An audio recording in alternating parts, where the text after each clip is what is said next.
खुली नजर से देखो मित्रों, खोलो मन के द्वार। खुली नजर से देखो मित्रों, खोलो मन के द्वार।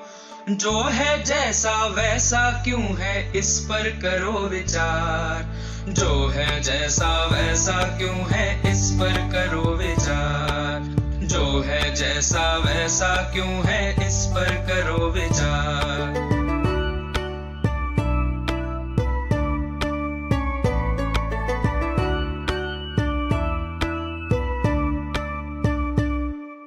आसपास की दुनिया किन नियमों पर चलती है, किसके कहने पर ये पृथ्वी घूमती रहती है। रहस्यमय अद्भुत भयकारी जो है लगता आज, हर डर टूटे विभ्रम छूटे खुले जब उसका राज। सूझबूझ से सब प्रश्नों के उत्तर हो साकार। जो है जैसा वैसा क्यों है, इस पर करो विचार।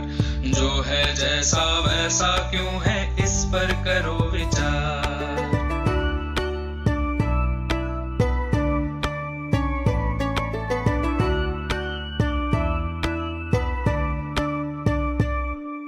बहता पानी कैसे उड़कर बादल बन जाए, छोटे बीजों में से कैसे फसलें लहलहाएं। चारा खाकर गोबर बनता, गोबर का फिर खाद।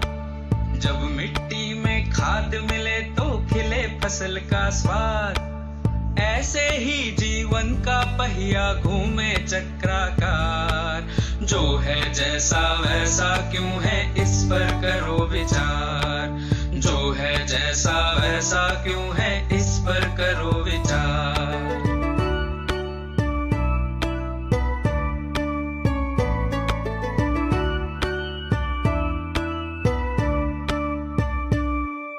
सूक्ष्म जीव हो या सागर की महाकाय सी भेल, परमाणु हो ब्लैक होल हो या लहरों का खेल। जिज्ञासा की डोर बांध कर जब हम कूद पड़े, प्रज्ञा के ये पंख खोल कर सच की ओर बढ़े। इस दृष्टि से देखोगे तो लगे अलग संसार। जो है जैसा वैसा क्यों है, इस पर करो विचार। जो है जैसा वैसा क्यों है, इस पर करो